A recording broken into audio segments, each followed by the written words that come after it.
Selamat datang di channel Nanti Malam, tempat di mana setiap cerita akan membawa kalian ke sisi lain dari kehidupan.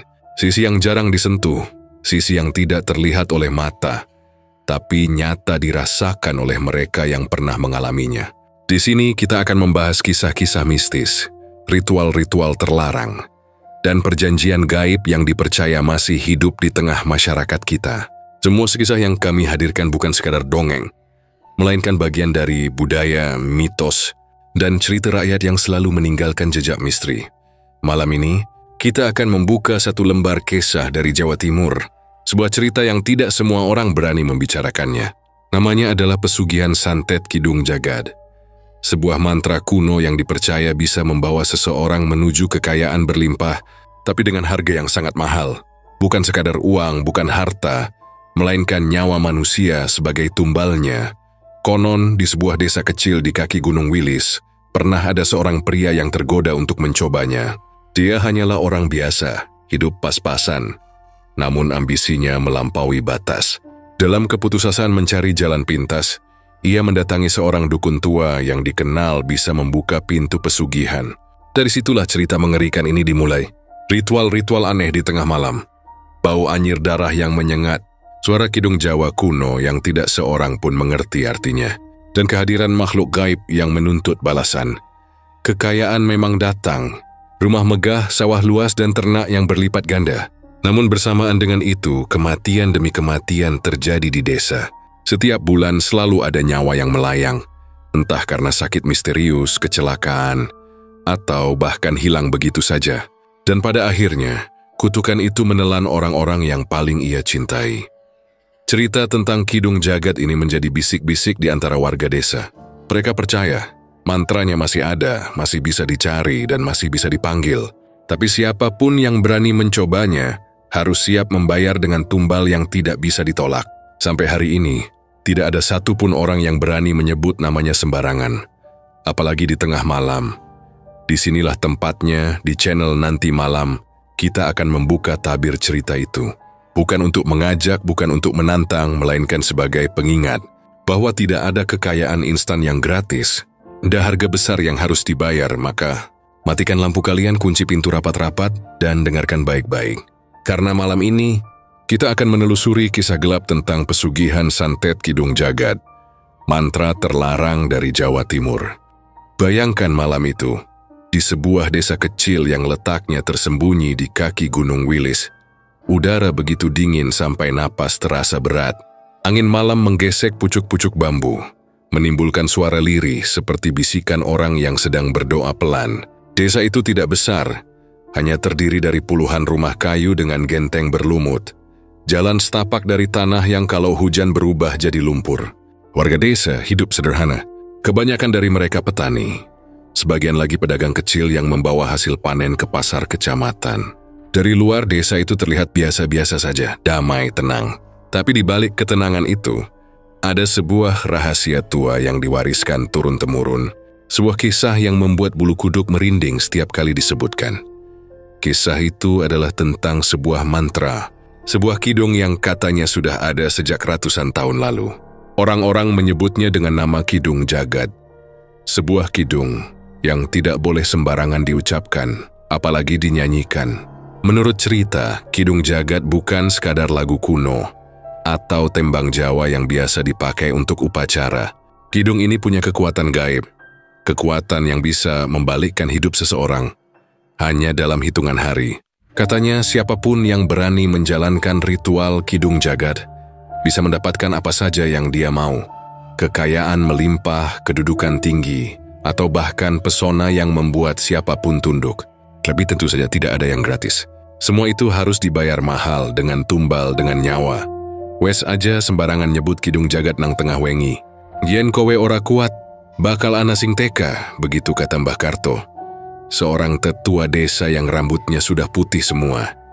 Setiap kali ada anak-anak muda yang iseng bertanya, kalimat itu diucapkan dengan suara berat dan mata yang menatap kosong ke arah gelap. Seakan ia benar-benar melihat sesuatu yang tidak terlihat oleh orang lain. Warga desa sudah terbiasa dengan larangan itu. Sejak kecil mereka diajarkan jangan pernah menyinggung soal Kidung Jagad kalau tidak benar-benar penting. Bahkan, menyebut namanya saja sudah dianggap pamali, apalagi kalau sambil bercanda. Konon, ada pemuda yang dulu nekat menyebut kidung itu saat nongkrong bersama teman-temannya di sawah.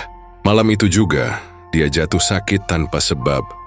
Tubuhnya panas dingin, mulutnya komat kamit seperti sedang menyanyikan sesuatu, padahal dia sendiri tidak sadar. 3 hari kemudian, pemuda itu meninggal. Orang bilang, roh penjaga kidung marah karena namanya dipermainkan. Yang membuat cerita ini semakin menakutkan adalah karena kidung jagat tidak bisa dipisahkan dari dunia santet.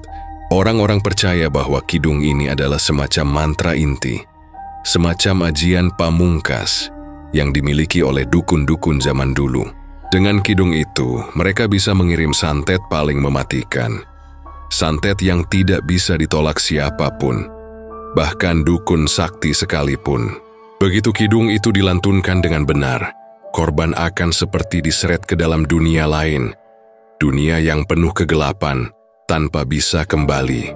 Tidak heran, warga desa menyebutnya sebagai pesugihan santet kidung jagat. Karena selain bisa mendatangkan harta, kidung itu juga bisa dipakai untuk membinasakan musuh dengan cara yang kejam.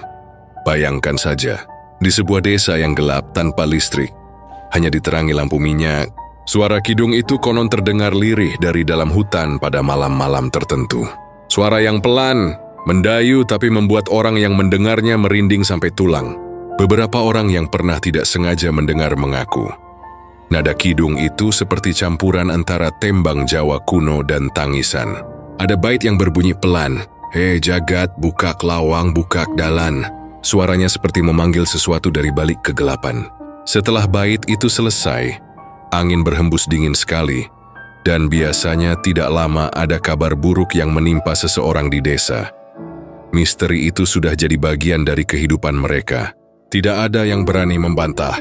Bahkan orang-orang tua selalu menutup rapat pembicaraan kalau ada orang luar yang bertanya. Mereka hanya bilang, itu cuma cerita lama, dongeng. Tapi cara mereka berbicara, dengan wajah serius dan mata penuh rasa takut, justru membuat orang makin yakin kalau kidung itu memang nyata. Beberapa peneliti budaya pernah mencoba mencari tahu. Dededa yang datang dari kota, membawa buku-buku tebal, rekaman, bahkan kamera. Mereka menginap di rumah warga, berharap bisa mendengar langsung atau menemukan teks kidung itu. Tapi anehnya, setiap kali mereka berusaha terlalu dalam, selalu ada kejadian yang menghalangi. Pernah ada peneliti yang tiba-tiba jatuh sakit keras setelah 1 malam di desa itu. Ada juga yang hilang jejaknya setelah mencoba masuk ke hutan di lereng Gunung Wilis sendirian. Sejak itu tidak ada lagi orang luar yang berani main-main dengan cerita ini. Bagi warga desa, kidung jagat bukan hanya sekadar mitos. Itu adalah bagian dari sejarah kelam yang harus dijaga. Mereka percaya, dulu ada seorang dukun sakti yang menciptakan kidung itu. Dukun ini dikenal dengan nama Ki Jagadmaya, seorang tokoh misterius yang konon menguasai ilmu santet tingkat tinggi. Ki Jagadmaya tidak seperti dukun biasa. Dia mostly orang yang sangat ambisius, ingin menguasai dunia gaib dan dunia nyata sekaligus. Untuk mencapai solusinya, ia menciptakan sebuah mantra dalam bentuk kidung. Katanya, setiap bait kidung itu adalah perjanjian dengan makhluk gaib penghuni jagad, semacam roh kuno yang haus darah. Konon, Ki Jagadmaya melakukan ritual besar di sebuah gua yang tersembunyi di hutan Gunung Wilis. Ia membawa puluhan tumbal, manusia yang diculik dari desa sekitar. Ritual itu berlangsung semalam suntuk, dengan api unggun besar dan suara kidung yang bergema di seluruh hutan. Ketika fajar tiba, gua itu berubah jadi tempat angker yang tidak bisa didekati. Dari situlah kidung jagat lahir. Sejak saat itu, siapapun yang ingin mendapatkan kekuatan atau kekayaan bisa melantunkan kidung itu, tapi harus siap menerima akibatnya. Cerita tentang Ki Jagadmaya ini hanya dikenal lewat bisik-bisik. Tidak ada catatan tertulis, tidak ada prasasti. Tapi orang-orang desa percaya makam Ki Jagadmaya masih ada di dalam hutan. Makam itu tidak pernah disentuh siapapun karena dijaga makhluk halus. Katanya kalau ada yang berani mendekat, akan langsung hilang ditelan bumi. Sampai sekarang, orang-orang desa masih memegang erat larangan itu. Mereka hidup sederhana, apa adanya, meski tahu ada jalan cepat untuk kaya. Bagi mereka, lebih baik makan singkong rebus setiap hari daripada harus menanggung kutukan kidung. Tapi tetap saja, selalu ada yang penasaran. Selalu ada orang yang bertanya-tanya, apakah kidung itu benar-benar nyata atau hanya cerita menakut-nakuti anak kecil? Alkisah, di sebuah desa kecil yang dikelilingi sawah dan hutan, hiduplah seorang pria bernama Sarman. Umurnya sekitar 40 tahun, kulitnya legam karena sering bekerja di bawah terik matahari, dan tangannya penuh kapalan. Pekerjaannya sehari-hari adalah tukang kayu. Ia bisa membuat meja, kursi, lemari, bahkan memperbaiki rumah kalau ada warga yang membutuhkan jasanya. Tapi sih meskipun ia rajin dan pekerja keras, hidupnya tetap saja pas-pasan. Hasil yang ia dapat hanya cukup untuk makan, bayar beras, dan sedikit tabungan kalau anaknya sakit. Sarman sebenarnya bukan orang jahat, dia orang biasa, dengan keinginan yang juga biasa. Ingin hidup lebih baik. Tapi semakin lama, rasa iri mulai tumbuh di hatinya. Ia sering melihat tetangga yang punya rumah bagus, sawah luas, bahkan kendaraan bermotor. Setiap kali lewat depan rumah mereka, ia sering berhenti sejenak, menghela napas, lalu berkata pelan dalam hati, "Kapan aku iso urip koyo ngono?" Istrinya Lastri sebenarnya sudah berkali-kali mengingatkan, "Mas wis syukuri wae. Sing penting awake dewe iso mangan saben dina, iso turu nyenyak. Rejeki iku sing ngatur Gusti Allah." Tapi kata-kata itu hanya masuk telinga kanan, keluar telinga kiri. Bagi Sarman bersyukur tidak cukup. Dia ingin dihormati, ingin orang-orang menunduk padanya, ingin merasakan bagaimana rasanya jadi kaya mendadak. Malam itu, ketika bulan sabit menggantung rendah di langit, Sarman pergi ke warung kopi di ujung desa. Di sana biasanya para lelaki desa berkumpul, ngobrol tentang panen, harga beras, atau sekadar main kartu. Tapi malam itu Sarman tidak berniat bermain. Ia hanya duduk, menyeruput kopi hitamnya perlahan, sambil mendengarkan obrolan dari meja sebelah. Ada dua orang lelaki paruh baya yang sedang berbisik-bisik. Wajah mereka serius, sesekali menoleh kanan kiri seolah takut ada yang mendengar. Kata-kata mereka samar tapi telinga Sarman cukup tajam. Ia mendengar satu kalimat yang membuat jantungnya berdetak lebih cepat. "Aku krungu nek Mbah Rekso iso buka dalan pesugihan. Ling ora kabeh wong wani." Nama itu Mbah Rekso bukan nama asing. Hampir semua orang di desa pernah dengar tentangnya. Diri seorang suku Sur yang tinggal jauh di pinggiran hutan. Katanya ia punya ilmu yang sangat dalam. Ilmu hitam yang bisa membuat orang mendapatkan apa saja yang ia mau. Tapi untuk sampai ke sana tidak mudah. Butuh keberanian besar, karena siapapun yang sudah masuk dalam lingkaran Mbah Rekso, hidupnya tidak akan pernah sama lagi. Sarman pulang dengan kepala penuh pikiran. Malam itu dia tidak bisa tidur. Ia hanya memandang langit-langit rumah, mendengarkan suara jangkrik di luar, dan bayangan kata pesugihan terus berputar di kepalanya. Semakin ia pikirkan, semakin ia merasa tergoda. Apa benar nek aku ketemu Mbah Rekso, uripku iso berubah? Beberapa hari kemudian, saat fajar baru saja menyingsing, Sarman memberanikan diri untuk mencari rumah Mbah Rekso. Ia tidak langsung bilang pada istrinya, hanya berpura-pura hendak mencari kayu di hutan.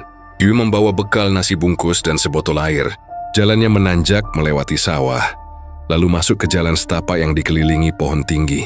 Semakin jauh ia melangkah, semakin sepi suasananya. Tidak ada lagi suara ayam berkokok atau orang bekerja di sawah. Hanya suara daun yang berdesir dan sesekali burung hantu yang terdengar sayup. Akhirnya setelah hampir 2 jam berjalan, ia tiba di sebuah gubuk tua yang hampir roboh. Atapnya dari rumbia, dindingnya dari papan kayu yang sudah lapuk, dan di depannya ada sebuah pohon beringin besar yang membuat tempat itu semakin angker. Di depan gubuk itu, duduklah seorang kakek tua dengan rambut putih panjang yang tergerai. Matanya sayu tapi tajam, kulitnya keriput, dan tubuhnya kurus seperti tinggal tulang dibalut kulit. "Sampeyan golek opo le?" Suara kakek itu pelan tapi dalam, seakan bisa langsung menembus dada. Sarman terdiam, bibirnya kaku, tapi akhirnya ia memberanikan diri. "Mbah, aku krungu Mbah iso bantu wong sing pengen uripe luwih apik. Aku pengen sugih, Mbah."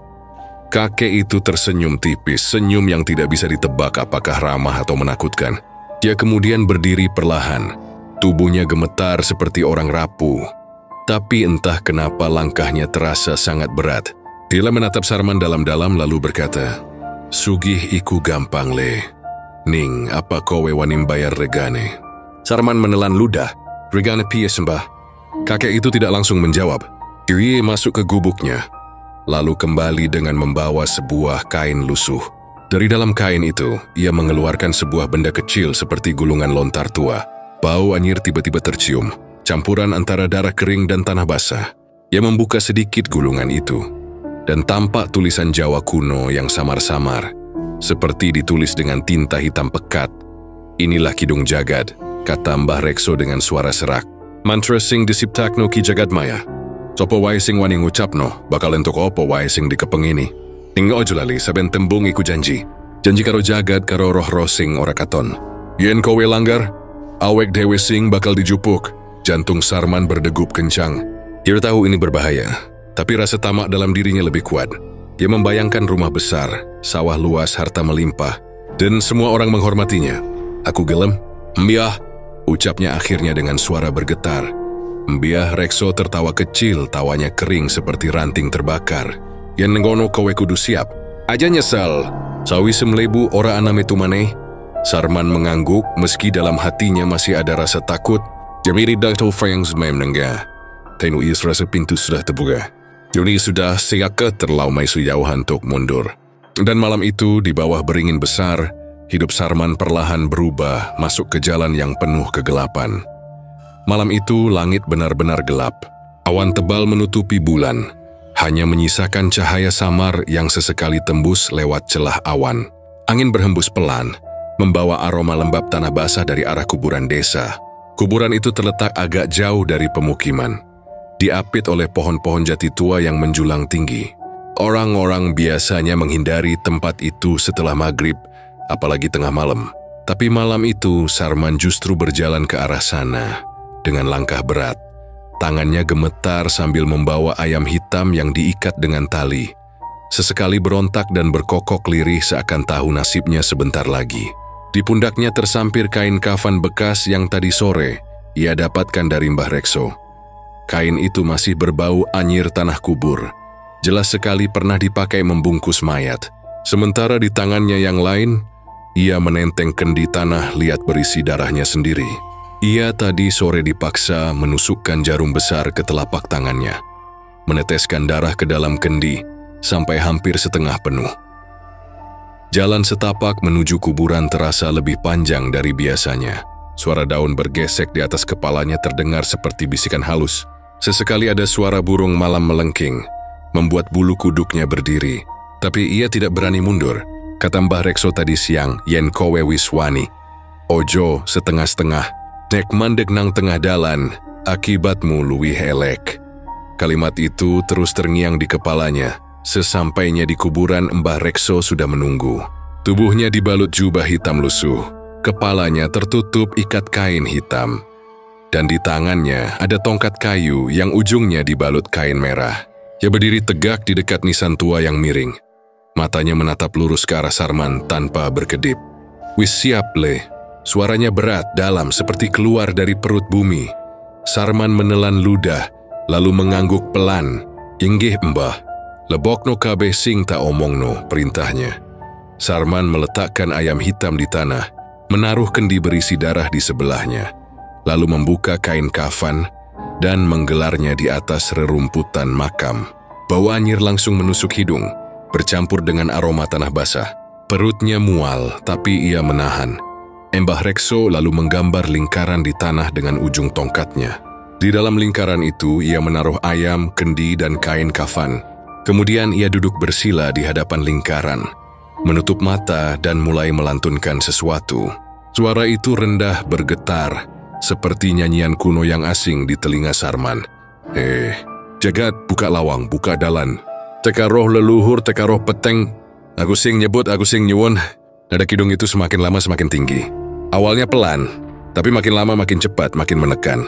Suaranya seperti datang dari banyak arah sekaligus. Padahal hanya Mbah Rekso yang bernyanyi. Sarman yang duduk agak jauh, mulai merasakan hawa dingin menusuk tulang. Ia menggigil, keringat dingin bercucuran dari pelipisnya. Tiba-tiba ayam hitam itu menggelepar hebat. Matanya melotot, suaranya berubah jadi serak seperti orang kesakitan. Tanpa ada yang menyentuh, Leher ayam itu seperti dicekik sesuatu yang tak terlihat. Sarman terperanjat, ingin berlari tapi kakinya seperti tertancap ke tanah. Dari dalam tanah samar-samar terdengar suara. Awalnya seperti desir angin, lalu perlahan berubah jadi suara tangisan perempuan. Tangisan itu panjang, lirih, kadang seperti jeritan yang ditahan. Sarman menutup telinganya, tapi suara itu tetap menembus, bergaung di kepalanya. "Mbok, tulung, aku Lara. Aku Adhem." Suaranya membuat hati terasa diremas. Tapi Mbah Rekso tetap meneruskan kidungnya, bahkan semakin keras. Kendi berisi darah itu tiba-tiba bergetar, lalu retak. Dari celah retakan, darah mengalir keluar, bercampur dengan tanah. Anehnya, darah itu tidak meresap ke tanah, melainkan membentuk pola garis yang berputar mengelilingi lingkaran. Pola itu bersinar samar merah menyala. Sarman semakin takut. "Mbak iki opo?" Suaranya lirih, nyaris putus asa. Mbak Rekso membuka mata, tatapannya tajam menusuk.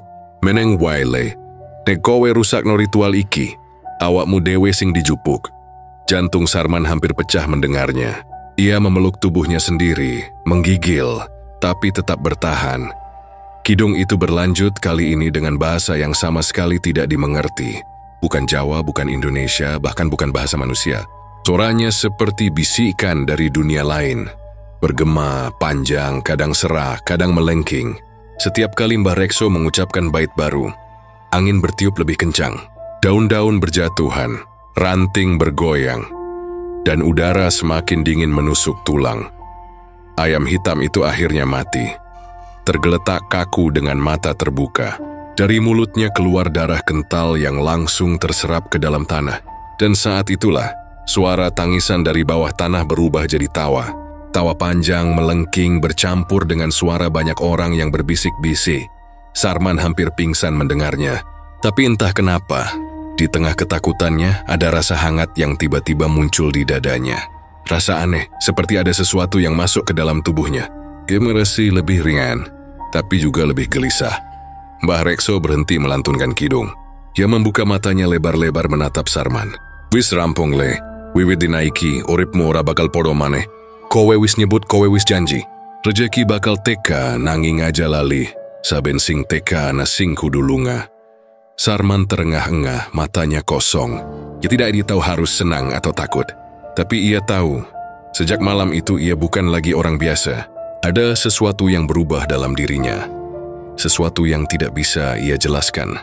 Dan sejak saat itu pula, bayangan suara tangisan dari kuburan akan terus menghantuinya seumur hidup. Pagi itu, matahari baru saja naik. Sinarnya menembus kabut tipis yang menyelimuti sawah. Orang-orang desa sedang berangkat ke ladang dengan cangkul di pundak. Sebagian lagi berjalan ke pasar sambil membawa hasil bumi. Semua berjalan seperti biasa, kecuali satu hal yang membuat semua orang menoleh. Sarman, orang yang dulu hidup pas-pasan, yang rumahnya hanya bilik bambu rapuh dengan atap bocor, tiba-tiba kini berdiri di depan sebuah rumah baru yang megah. Rumah itu berdinding bata merah kokoh, beratap genteng yang masih mengilap, dengan pintu kayu jati yang terlihat mahal. Tidak ada yang tahu kapan rumah itu dibangun. Seolah-olah semalam saja, rumah reyot Sarman hilang, berganti dengan bangunan baru yang tak mungkin bisa ia bangun dengan uangnya sendiri. Awalnya warga desa mengira Sarman mendapat warisan, tapi orang-orang tahu keluarganya miskin sejak lama. Tidak mungkin ada peninggalan harta. Ada juga yang bilang mungkin Sarman menang lotre, tapi kabar itu cepat dibantah, karena di desa itu tidak ada yang pernah mendengar Sarman membeli kupon apapun. Belum hilang rasa kaget mereka, beberapa hari kemudian muncul lagi keanehan. Sarman membeli sebidang sawah yang luasnya lebih dari 1 hektar. Sawah itu dulunya milik Pak Darto, yang tiba-tiba menjual dengan harga murah karena katanya butuh uang cepat. Aneh karena Pak Darto sebelumnya tidak pernah terlihat kesulitan. Tapi orang tidak terlalu memikirkan itu. Mereka hanya heran bagaimana mungkin Sarman punya uang sebanyak itu. Tak berhenti di situ, Sarman juga membeli belasan ekor sapi dan kambing. Aneh sekali, karena dalam hitungan minggu saja, ternak itu berkembang biak dengan cepat. Kambingnya beranak, sapinya gemuk-gemuk, dan tidak ada satu pun yang mati meski terkena penyakit menular yang melanda desa. Orang-orang mulai bergumam, "Iki ora lumrah, kok koyo ana sing jaga." Setiap kali Sarman lewat, orang-orang terdiam. Ada yang berusaha menyapanya, tapi entah kenapa kata-kata itu tertahan di tenggorokan. Mereka hanya bisa menunduk, lalu bergidik merasakan hawa dingin yang tiba-tiba menyelimuti tubuh. Seperti ada angin dingin yang hanya muncul ketika Sarman melintas. Lastri, istrinya, awalnya juga bingung. Ia tahu betul suaminya bukan orang kaya, tapi tiba-tiba semua berubah. Yowis sempat bertanya, "Mas, iki kabeh saka ngendi? Ponya neng kan nemu emas." Tapi Sarman hanya tersenyum, senyum tipis yang tidak sama dengan biasanya. "Pis, ora usah takon. Sing penting saiki awake dewe iso urip luwih enak. Kowe aja kuatir." Lastri tidak puas, tapi ia juga takut. Ada sesuatu pada suaminya yang membuatnya segan untuk menekan pertanyaan. Matanya yang dulu teduh, kini sering terlihat kosong. Kadang Lastri memergoki Sarman duduk di teras tengah malam, menatap langit. Mulutnya bergerak pelan seperti sedang melantunkan sesuatu. Saat ditanya, Sarman hanya menjawab, "Ora opo-opo." Tapi Lastri tahu ada sesuatu yang disembunyikan. Keanehan semakin menjadi ketika setiap bulan, tepat pada malam tertentu, selalu ada kabar duka di desa.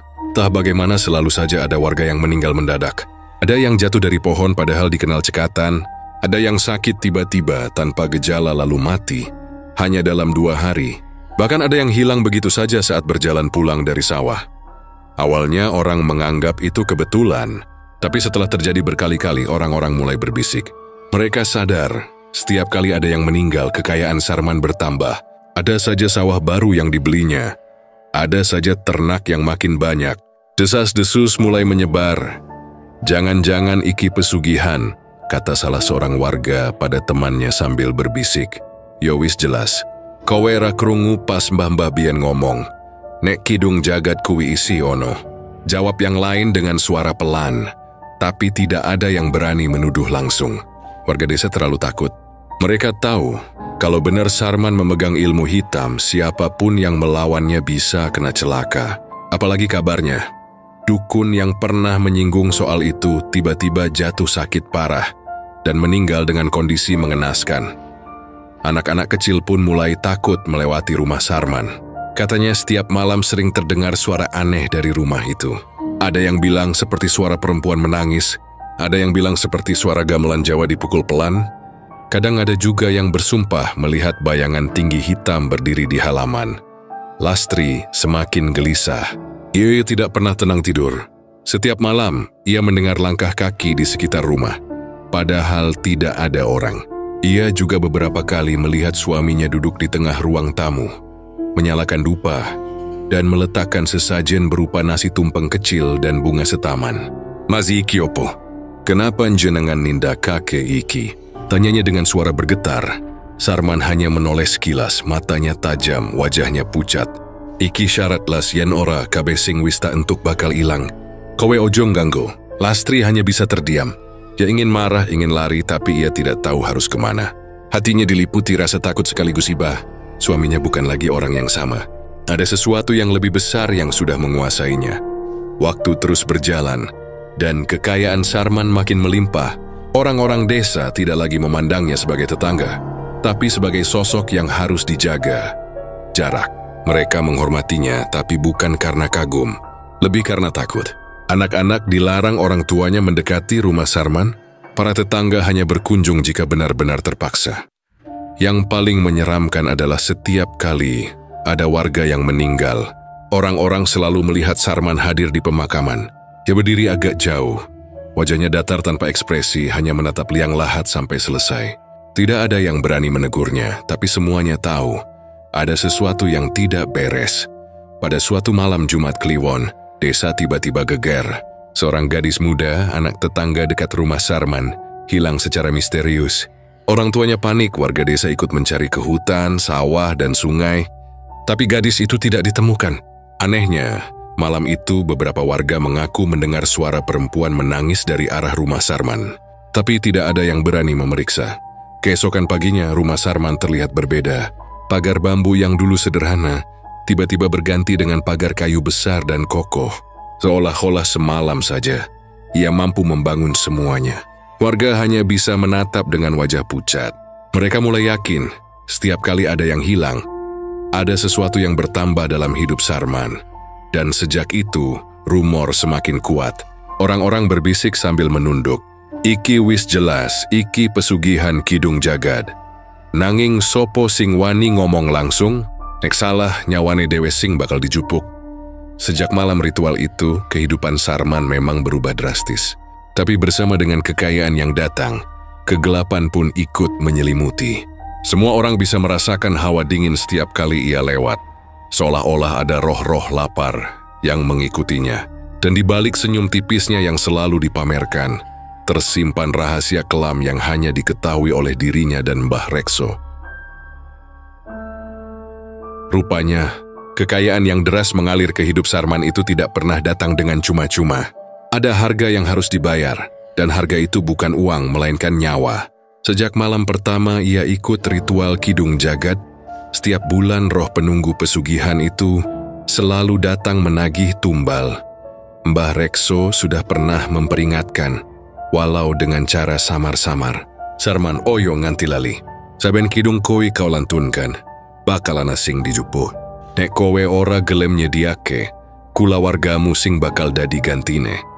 Sarman waktu itu hanya mengangguk, setengah percaya, setengah ragu.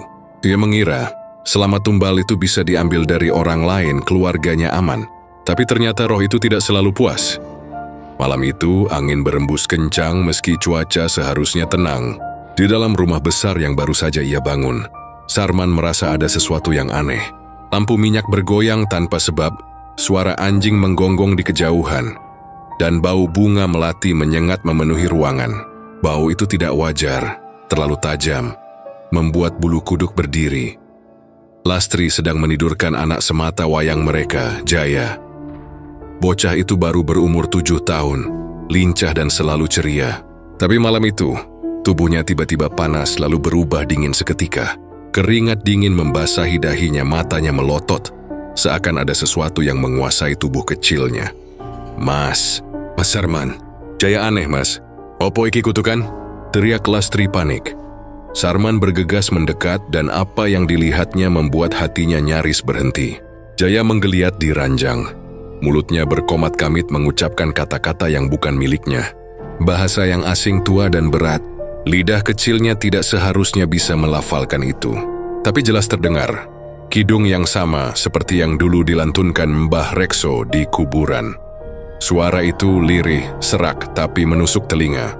Ana Jagad, ana tumbal. Ana janji kudu lunas. Lastri menangis memeluk anaknya. Ya Allah, mas tolong anakmu iki. Opo salahku nganti kudu koyon ngene? Sarman gemetar. Dalam hatinya ia tahu persis apa yang sedang terjadi. Roh pesugihan menagih janji. Dan kali ini roh itu tidak menemukan tumbal dari luar. Maka ia mengincar yang terdekat. Anaknya sendiri. Sarman berusaha menenangkan Lastri meski wajahnya sendiri pucat pasi. Tenang Las, aku bakal nyelamet ke Jaya, percoyo aku.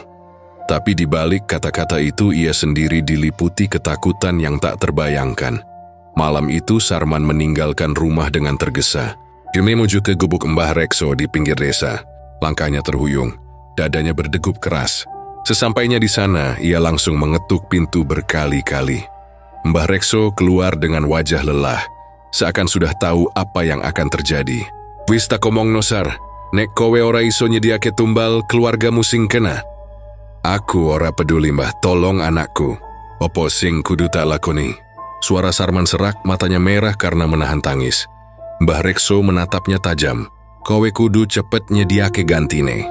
Malam iki juga, nek ora rohiku bakal terus nyekel nyawa Jaya nganti esuk. Sarman terdiam. Hatinya koyah. Bagaimana mungkin ia harus memilih nyawa orang lain hanya demi anaknya? Tapi bayangan wajah Jaya yang kesakitan menghantuinya. Ia menutup wajah dengan kedua tangan, menjerit tanpa suara. Ana siji pilihan, lanjut Mbah Rekso. Ono wong sing pas, sing cedak karo omahmu. Wong iku kudu dadi tumbal. Sing endi mbah? Suara Sarman bergetar. Sing cedak karo omahmu, sing percaya karo kowe. Kowe ngerti sopo? Hati Sarman langsung teringat pada satu nama. Sri, anak gadis tetangganya yang hilang beberapa minggu lalu. Dan labisi siu itu belum cukup. Roh pesugihan terus lapar. Dunian kolis ini pawang minta lebih jelas. Ada tanda, ada bisikan. Bahkan tadi malam saat ia menatap Jaya yang kesakitan, ia mendengar suara samar di telinganya. Tumbal anyar. Kanja deket. Seakan roh itu memberi petunjuk, tumbal harus diambil dari orang terdekat. Dan satu-satunya yang terlintas adalah Surip, sahabatnya sejak kecil, yang selama ini selalu membelanya di desa. Sarman tertegun. Bagaimana mungkin ia harus menyerahkan sahabatnya sendiri? Tapi waktu terus berjalan, dan suara tangisan Jaya makin keras. Dengan langkah berat, Sarman kembali ke rumah. Melihat Jaya terbaring lemah. Matanya tetap melotot. Suaranya masih menggumamkan kidung. Lastri sudah lemas, air matanya tak berhenti. Mas aku ora kuat ndelok anakmu koyo ngene. Nek perlu, aku sing dadi gantin. Oh yo ya mas. Sarman tercekat. Kata-kata istrinya menusuk jantungnya. Tapi ia tahu roh itu tidak akan menerima Lastri begitu saja. Roh itu ingin pilihan yang jelas. Malam itu juga, Sarman keluar dengan membawa sesajen. Kendi berisi darah ayam hitam, bunga setaman, dan kain kafan yang masih tersisa dari ritual pertama. Ia berjalan ke hutan kecil di pinggir desa, tempat ia biasa melakukan persembahan. Tapi kali ini berbeda. Kali ini ia tahu, roh itu menuntut nyawa manusia. Di tengah hutan, ia menyalakan dupa, meletakkan sesajen, dan melantunkan kidung itu lagi. Suaranya bergetar, tapi semakin lama semakin lantang. Angin berputar kencang, ranting pohon berderak dan bau anyir darah memenuhi udara. Dari balik kegelapan terdengar suara tawa lirih perempuan. Sarman. Suara itu menggema dari segala arah. Janji kudu dilunasi, tumbal kudu diserahke. Hinora anakmu sing dadi ganti. Sarman berlutut, wajahnya basah oleh keringat. Ojo anakku, tolong. Aku bakal nyediake tumbal. Ojo Jaya sing dijupuk. Suara itu kembali, kali ini lebih dingin. Sepet waktumu ora suwe. Yene sukteka, nyawa anakmu hilang. Sarman menunduk, tubuhnya gemetar hebat. Yudalaya atas dekade like pelian. Malam itu ia pulang dengan wajah kosong, matanya merah dan langkah berat. Dalam hati ia sudah menetapkan sesuatu yang paling kejam dalam hidupnya. Di rumah, Jaya sudah lemas. Lastri duduk di sampingnya, wajahnya penuh air mata. Sarman mendekat, lalu membelai kepala anaknya. Dalam hati, ia berjanji akan melakukan apapun untuk menyelamatkan Jaya. Bahkan jika itu berarti harus mengorbankan orang lain. Keesokan harinya, kabar mengejutkan menyebar di desa. Surip, sahabat dekat Sarman, ditemukan meninggal di ladang dengan tubuh kaku dan wajah ketakutan. Tidak ada luka, tidak ada tanda-tanda diserang binatang. Tapi matanya melotot, lidahnya terjulur. Seakan ia melihat sesuatu yang mengerikan sebelum mati. Orang-orang geger. Zemir Shidok tu Darian Maradu. Tapi Sarman diam-diam tahu persis. Malam itu, tumbal sudah ia serahkan. Dan benar saja, begitu kabar kematian Surip terdengar, Jaya tiba-tiba sembuh. Demamnya hilang. Matanya kembali normal seolah tidak pernah sakit sama sekali. Lastri merasa lega, tapi hatinya diliputi kebingungan. Mas Kokiso. Iki kabeh piye ceritane? Sarman hanya terdiam, menatap jauh keluar jendela. Dalam hatinya, ia tahu ia sudah menukar sahabatnya sendiri demi anaknya. Dan itu baru awal, karena Kidung Jagat tidak pernah berhenti menagih. Semakin banyak ia nyanyikan, semakin banyak pula nyawa yang harus dibayar. Dan sejak malam itu, bayangan Surip mulai menghantui mimpinya. Wajah sahabatnya selalu muncul. Dengan mata melotot dan lidah terjulur, menatapnya penuh amarah. Setiap kali ia memejamkan mata, ia mendengar suara lirih. Kowe jahat, Sar. Aku tumbalmu. Hidup Sarman memang semakin kaya, tapi setiap langkahnya kini dibayangi rasa bersalah, ketakutan dan suara-suara dari dunia yang tidak terlihat. Ia sadar, dirinya sudah masuk terlalu jauh, dan jalan untuk kembali mungkin sudah tertutup selamanya. Sarman tidak pernah membayangkan hidupnya akan berubah seperti ini. Kekayaan yang dulu ia banggakan, rumah besar yang ia dirikan, sawah luas yang ia miliki, semuanya kini terasa hambar. Setelah kejadian Surip meninggal secara misterius, desas-desus di desa makin menjadi-jadi. Orang anggorong mulai berbisik setiap kali ia lewat. Ada yang berani terang-terangan menunjuk, ada yang hanya menunduk takut.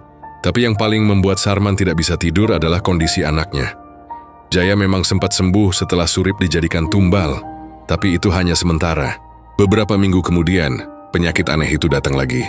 Tubuh Jaya semakin kurus, matanya cekung. Kulitnya pucat seperti orang yang kehilangan darah. Setiap malam ia meracau dengan bahasa yang tidak dimengerti. Kadang lidahnya berputar-putar seakan bukan miliknya. Suara anak kecil itu terdengar seperti orang tua, berat dan serak, mengucapkan potongan kidung yang sama.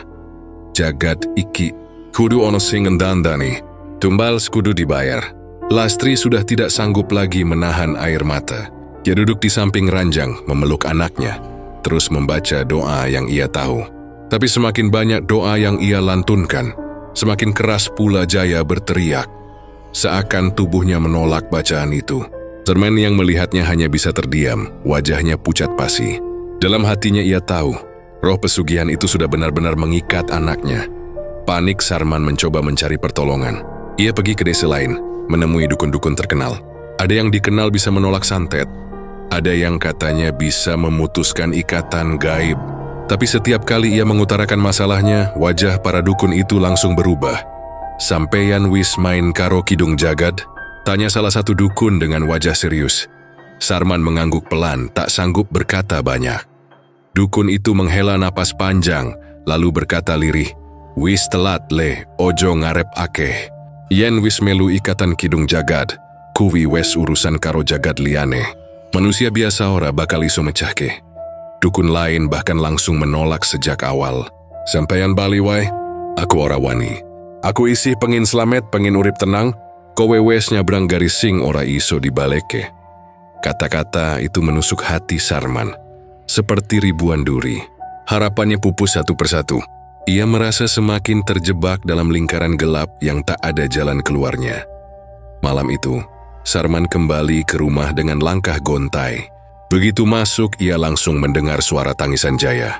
Tapi ada yang berbeda. Tangisan itu lebih panjang, serak, dan terdengar seperti dua suara yang bertumpuk jadi satu. Suara anak kecil bercampur suara orang dewasa. Bulu kuduknya berdiri seketika. Ia masuk ke kamar. Melihat Lastri sudah jatuh pingsan di samping ranjang. Tubuh Jaya terbaring kaku. Matanya terbuka lebar, tapi sorotnya kosong. Bibirnya terus bergerak melantunkan kidung pelan. "Ana janji sing durung lunas. Ana tumbal sing durung lengkap." Sarman gemetar. Ia mendekat mengguncang tubuh anaknya. "Jaya, iki bapakmu." "Eling lei. Ojo nganti hilang." Tapi anak itu tidak menjawab. Matanya tetap kosong, hanya menatap langit-langit kamar. Beberapa menit kemudian, tubuh kecil itu tiba-tiba melengkung ke atas, seperti ada tenaga tak kasat mata yang menariknya. Mulutnya terbuka lebar, mengeluarkan jeritan panjang yang membuat kaca jendela bergetar. Darah mengalir dari hidung dan telinganya. Lalu mendadak, tubuh itu terjatuh lemas. Lastri terbangun karena suara itu. Dan begitu melihat anaknya terkulai, ia menjerit histeris. "Jaya, Jaya! Gusti, anakku!" Dia mengguncang-guncang tubuh kecil itu. Tapi sudah tidak ada lagi napas. Dada Jaya tidak bergerak, matanya membeku menatap kosong. Sarman terdiam, tubuhnya kaku. Dunia seperti runtuh seketika. Semua usaha, semua tumbal, semua ritual ternyata sia-sia. Anak yang ia lindungi dengan cara paling kejam justru tetap diambil. Tangisan Lastri memecah keheningan malam. Dia memeluk tubuh Jaya irat-irat meratap. "Mas, iki kabeh salahmu. Salahmu, Mas. Nek wae kowe ora dolanan karo kuwi, anakmu ora bakal mati koyo ngene." Sarman tidak bisa membantah. Ia hanya berdiri mematung, menatap anaknya yang sudah kaku. Hatinya hancur berkeping-keping. Dan di balik itu semua ada perasaan ngeri yang jauh lebih besar. Ia tahu ini baru awal, karena roh pesugihan tidak pernah kenyang. Sejak kematian Jaya, hidup Sarman berubah menjadi mimpi buruk tanpa henti. Kekayaan yang dulu membuatnya sombong kini terasa seperti racun. Setiap malam ia tidak pernah bisa tidur nyenyak. Selalu ada suara-suara aneh yang berbisik di telinganya. Suara kidung, suara tangisan, bahkan suara anak kecil memanggil, "Bapak, Bapak, aku kedinginan." Pernah suatu malam ia terbangun karena merasa ada yang berdiri di sudut kamar. Dan benar saja, ketika ia membuka mata, ia melihat sosok Jaya berdiri di sana. Tubuhnya masih seperti semasa hidup, tapi matanya kosong. Hitam pekat tanpa bola mata. Kulitnya pucat, bibirnya membiru. Bocah itu hanya diam, menatap ayahnya dengan tatapan yang menembus hati. Sarman menjerit mundur sampai jatuh dari ranjang. Tapi sosok itu tidak bergerak, hanya terus menatapnya. sampai akhirnya pelan-pelan menghilang, meninggalkan bau anyir yang menusuk hidung. Sejak saat itu, hampir setiap malam Sarman melihat bayangan anaknya, kadang di pojok kamar, kadang di halaman rumah. Bahkan pernah muncul di cermin ketika ia sedang mencuci muka. Jaya selalu muncul dengan wajah yang sama, kosong, dingin, dan menyalahkan. Lastri sendiri semakin hancur. Ia tidak lagi berbicara banyak, hanya murung sepanjang hari. Kadang terdengar ia berbicara sendiri, seakan sedang ngobrol dengan Jaya yang tak kasat mata. "Le ibumu kene? Ojo ninggal ke aku le." Bisikannya lirih, matanya kosong. Warga desa makin yakin ada sesuatu yang mengerikan di balik keluarga itu. Banyak yang mengaku mendengar suara tangisan anak kecil di malam hari. Padahal Jaya sudah meninggal. Cuma ada juga yang melihat bayangan bocah berlari di sawah Sarman. Meski ladang itu sepi, lambat laun orang-orang mulai menjauhi keluarga Sarman. Tidak ada lagi yang mau berurusan dengannya. Bahkan pedagang di pasar enggan menerima uang dari tangannya. Mereka percaya kekayaan Sarman sudah penuh kutukan. Sarman, yang dulu sombong, kini hidup dalam ketakutan dan kesepian. Cui sering duduk sendirian di serambi rumah, memandang sawah luasnya, tapi yang ia rasakan hanya kekosongan. Kadang ia mendengar suara tawa perempuan dari kejauhan, lalu suara kidung samar mengalun bersama angin. Suatu malam ketika hujan deras mengguyur, Sarman bermimpi. Dalam mimpinya ia berjalan di tengah kuburan desa. Angin kencang, petir menyambar, dan di antara nisan-nisan ia melihat sosok Jaya berdiri. Bocah itu tersenyum, tapi senyumannya aneh, kaku, penuh amarah. "Bapa, kowe wis ngorbangke wong liya demi aku, tapi aku tetap mati. Saiki giliran musing kudu dari tumbal." Suara itu bergema, membuat telinga Sarman berdengung. Ia terbangun dengan teriakan, tubuhnya penuh keringat dingin. Tapi begitu membuka mata, ia tersentak. Jaya benar-benar berdiri di samping ranjangnya. Wajahnya pucat, matanya kosong, bibirnya berdarah. Dan bocah itu berbisik, "Wek tumu wismeh tekan, pa." Sejak malam itu Sarman tahu ia sedang dihitung mundur. Balasan yang mengerikan sedang menunggunya. Dan tidak ada yang bisa menolong. Kekayaan yang dulu ia kejar kini berubah menjadi kutukan yang membakar hidupnya perlahan-lahan. Cerita tentang pesugihan santet Kidung Jagad akhirnya tidak pernah benar-benar hilang dari ingatan warga desa di kaki Gunung Wilis. Waktu berjalan, puluhan tahun sudah berlalu, tapi nama Kidung Jagad masih disebut dengan berbisik, pelan, seakan takut kalau roh yang bersemayam di dalamnya mendengar. Orang-orang tua selalu memperingatkan anak cucunya agar jangan sekali-kali penasaran, apalagi sampai berani mencoba. Kisah Sarman menjadi pelajaran pahit yang membekas. Rumah besar yang dulu ia banggakan kini tinggal puing.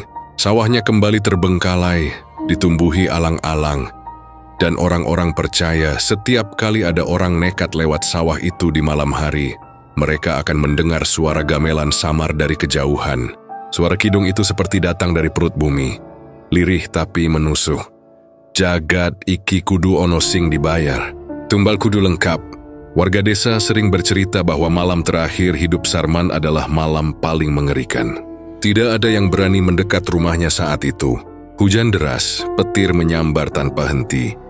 Dan dari dalam rumah terdengar jeritan panjang bercampur tangisan. Suara Lastri juga terdengar, meraung seperti orang kesurupan. Ojo dijupuk maneh, Gusti tulung." Tapi tak ada satu pun tetangga yang berani datang menolong. Mereka semua hanya bersembunyi di balik pintu, berdoa dengan gemetar. Keesokan paginya, ketika hujan sudah reda, beberapa orang memberanikan diri mendekat. Mereka menemukan pintu rumah Sarman terbuka lebar, seperti diterjang badai. Di dalam keadaan porak-poranda, perabotan pecah, dinding penuh dengan coretan aneh seperti tulisan Jawa kuno, yang entah siapa yang membuat. Di lantai, Lastri tergeletak tak bernyawa. Tubuhnya kaku dengan mata melotot ke langit-langit. Mulutnya masih terbuka seolah menjerit di detik terakhir. Sarman sendiri tidak ditemukan di dalam rumah. Ada yang bilang tubuhnya terlempar ke kebun belakang, terkapar dengan wajah hitam hangus seperti terbakar dari dalam. Ada juga yang percaya tubuhnya tidak pernah ditemukan utuh, hanya tersisa potongan kain baju dan bau anyir darah yang pekat menempel di tanah. Yang jelas tidak ada lagi kehidupan di rumah itu sejak malam mengerikan tersebut. Orang-orang desa kemudian sepakat untuk membiarkan rumah itu kosong. Mereka percaya roh-roh yang terikat dengan Kidung Jagat masih bersemayam di sana. Ada beberapa orang luar desa yang pernah mencoba membeli tanah itu, tapi selalu gagal. Ada yang tiba-tiba jatuh sakit, ada yang kecelakaan dalam perjalanan, bahkan ada yang menghilang tanpa jejak. Hingga akhirnya tanah itu dibiarkan begitu saja, ditutup semak belukar. Waktu terus berjalan, generasi baru lahir, tapi kisah Sarman terus diceritakan turun-temurun. Bagi sebagian orang, cerita itu terdengar seperti dongeng menakutkan. Namun bagi warga desa, itu nyata. Mereka masih sering mendengar suara-suara aneh di malam tertentu, terutama saat bulan purnama penuh. Ada yang mendengar suara anak kecil tertawa di dekat kebun.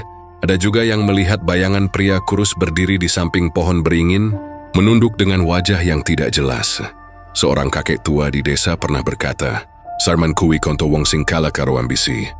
Sing digoleki bandha, ning sing teka malah sangsara. Jangan nganti kowe pada kepengin cepet sugih, nek kudu nyawamu sing dibayar." Kata-kata itu terus diingat cucu-cucunya, menjadi semacam peringatan tak tertulis. Yang membuat cerita ini semakin menyeramkan adalah kabar bahwa mantranya masih ada. Konon siapapun yang nekat mencari, akan menemukan jalan menuju pesugihan itu. Ada yang bilang, di makam tua dekat sungai kecil di kaki Gunung Wilis terkadang terdengar kidung lirih kalau seseorang duduk diam di sana tengah malam. Ada juga yang bersumpah pernah melihat dukun tua berpakaian serba hitam duduk bersila, melantunkan bahasa Jawa kuno yang tak dipahami. Tapi tidak ada satupun orang desa yang mau membuktikan kebenarannya. Mereka semua takut. Ojo digoleki, ojo nganti kowe nyebut jenenge. Jenenge wae wis ono sing jaga. Begitu kata salah satu sesepuh. Mereka percaya, sekadar menyebut nama Kidung Jagat di tengah malam bisa mengundang bencana. Cerita ini juga membuat banyak orang dari luar desa penasaran. Ada yang datang ingin sekadar tahu. Ada juga yang mencari jalan cepat untuk kaya. Beberapa kali, pemuda-pemuda nekat mencoba berkemah di sekitar rumah bekas Sarman. Dan hampir semuanya mengalami kejadian aneh. Ada yang mendengar gamelan tanpa wujud. Ada yang mimpi buruk bertemu sosok anak kecil dengan mata hitam. Bahkan ada yang tiba-tiba kesurupan, berbicara dengan suara serak. Kowe kersane opo? Tumplekna tumbal musaiki yoga. Setelah kejadian-kejadian itu, warga semakin ketat menjaga batas desa. Mereka melarang orang asing masuk ke area tertentu, apalagi malam hari. Bukan hanya karena takut gangguan gaib, tapi juga karena tidak ingin nama desa mereka kembali dikaitkan dengan hal terkutuk itu. Pesugihan memang selalu menjadi topik yang menggoda. Siapa yang tidak ingin kaya mendadak? Siapa yang tidak ingin hidup enak tanpa perlu kerja keras? Tapi cerita tentang Kidung Jagat membuktikan bahwa tidak ada yang gratis. Kekayaan yang datang instan pasti membawa harga yang lebih mahal. Sarman adalah bukti hidup dan bukti mati, bahwa ambisi buta hanya akan mengantar pada kehancuran. Lastri, yang awalnya tidak tahu menahu, juga ikut terseret dalam kutukan itu. Anak Bedepa Jaya menjadi korban yang paling menyayat hati, dan pada akhirnya Sarman sendiri yang menerima balasan paling mengerikan. Semua harta yang kini dia kejar hilang, semua cinta yang ia miliki direnggut, dan yang tersisa hanyalah nama buruk yang akan dikenang selamanya. Maka dari itu, sampai hari ini, warga desa masih sering menutup cerita mereka dengan peringatan keras. Iling-eling rek. Nek ono wong nawari pesugihan ojo nganti kepincut. Nek bandha sing kok goleki golek no nganggo keringet dewe. Nek ora nasibmu iso koyo Sarman. Sing sugih banda tapi miskin slamet. Entah cerita ini sekadar mitos atau kenyataan, itu kembali kepada keyakinan masing-masing. Tapi satu hal yang pasti, terlalu banyak orang yang sudah mencoba jalan gelap, dan semuanya berakhir sama. Tidak ada kebahagiaan yang abadi dari pesugihan. Hanya janji manis di awal, lalu kutukan panjang tak berkesudahan. Dan tentang Kidung Jagat, sampai sekarang, siapapun yang berani menyelidikinya selalu diingatkan dengan kalimat sederhana namun menohok. Ingat, nggak ada kekayaan instan yang gratis. Kalau ada yang menawari jalan cepat lewat pesugihan, pikirkan lagi. Ingatlah kisah Sarman, karena harga yang dibayar jauh lebih mahal daripada uang.